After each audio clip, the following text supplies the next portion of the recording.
Today, I'm going to tell you what the best kits are for figure painting and give you some tips on how to choose. So the first question is why styrene figures? Now I love painting good quality resin figure kits. I think I even like it a little bit more than painting tanks and AFVs, but a pair of good quality resin figures costs about the same as a model tank does. These figures from Alpine Miniatures are about $20 each. That's a lot of money for figures if you're learning to paint or you just want to get some practice. So that's why I recommend the styrene figure kits. You get 4 or 5 figure molds in a box, and the whole thing costs about as much as a single resin dude here does. There are a lot of figure kits out there representing lots of different countries, military, civilians, doing various activities, but the unfortunate reality with the styrene figures and why you have to be really careful is that when you open those boxes, you're going to be disappointed in a lot of cases. So which kits are the best ones? I've got 3 kits here from 3 different companies, and I think it's a pretty good representation of what's out there in the styrene figure market. I've got a close combat US tank crew from Mini Art. Got a US infantry scout team from Tamiya.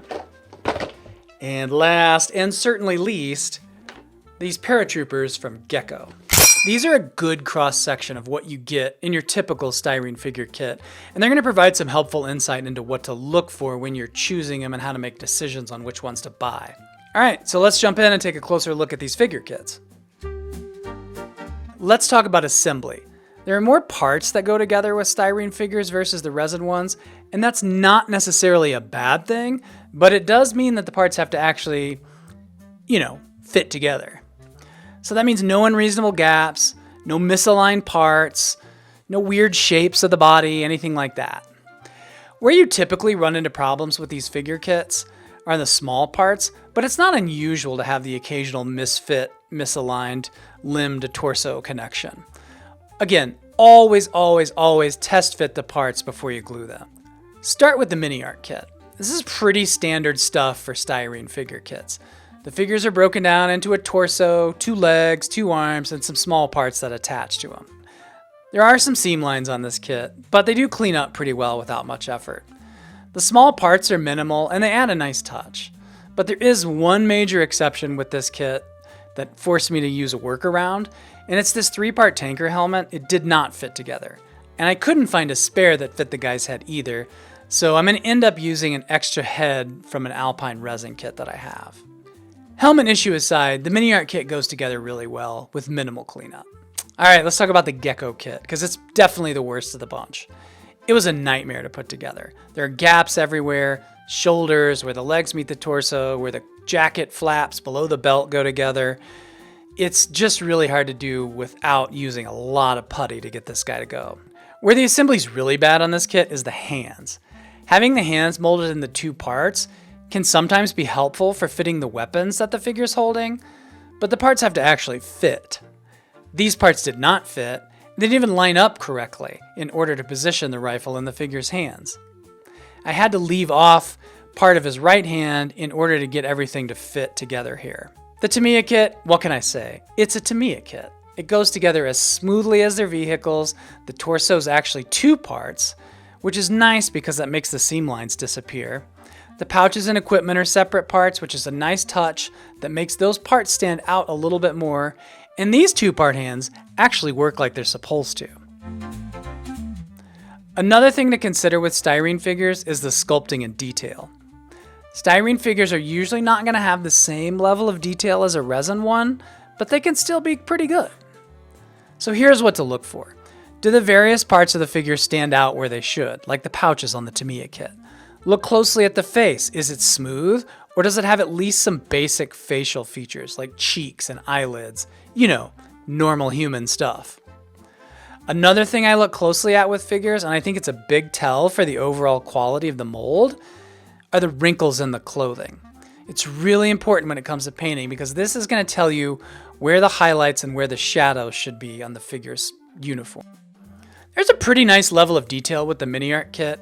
The lines and wrinkles in the uniform do get a little swallowed up in some places, the pants in particular, but they're pretty natural looking and they line up well with where they should be.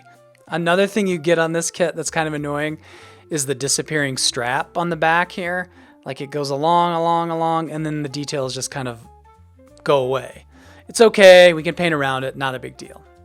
The facial details are pretty good too. There are defined cheekbones, you get some mild lines around the nose and mouth, and eyelids. The detailing on the Gecko kit just straight up sucks. The wrinkles and creases are unnatural, oddly shaped. It makes painting it even harder than it should be. The helmet's supposed to have fabric strips in the netting, but they're so poorly defined, and as you go from the top of the helmet to the bottom, they just disappear completely. But the hands are the worst part. Not only did they fit poorly, the definition of the sculpt was so bad on the inside thumb part of his right hand, you couldn't even tell what it was and how it was supposed to fit together. Right, these newer Tamiya figures are about as detailed as it gets for styrene figures in the 35th scale. The creases in the fabric are deep and well defined. Separate pouches and accessories like this ammo belt and bandolier are well cast, and they stand out really nicely once you glue them onto the figure. The helmet has netting and straps on it that doesn't disappear, and you can even see the details on the boots, like the double buckle at the top. The faces are nice too. They've got cheeks and nicely defined features and a good, normal-looking fit to everything. It's going to be a huge help when you go to paint these guys. All right, a final thing you have to take into account when you're buying styrene figures is the age of the kit. This Tamiya kit is awesome, but if you go back to some of the older Tamiya kits, like from the 70s and 80s in particular, those figures are basically just little green army men with bulbous details that aren't a lot of fun to paint. The Mini Art kit is a re-release of an older version and looks like it was initially made in 2012. Now, according to ScaleMates, this version was re-released in 2020 with new parts. 2012 isn't all that old if that was when it was first made. Pretty solid all around. And there's an exception to every rule, right? So this Gecko kit, there's no date on the box, but it's listed as a 2022 release on ScaleMates. These aren't the only companies making styrene figure kits today. Dragon's another one that makes a lot of different styrene figure kits on the 35th scale, and they're of pretty comparable quality to Mini Art. Just make sure to check the age of the kit. If you're looking to get into figure painting, or you just want to get some more practice, I highly recommend these recent Tamiya kits. Easy assembly, highly detailed parts, it's a great canvas for learning and practicing. I like the Mini Art kits too, and the company has a lot of variety in the kind of kits they're offering, so it makes it a lot of fun to dream up scenarios and dioramas and things like that. And just skip the Gecko kit. If you want airborne figures, there's much better airborne figures on the market. Trust me on that one.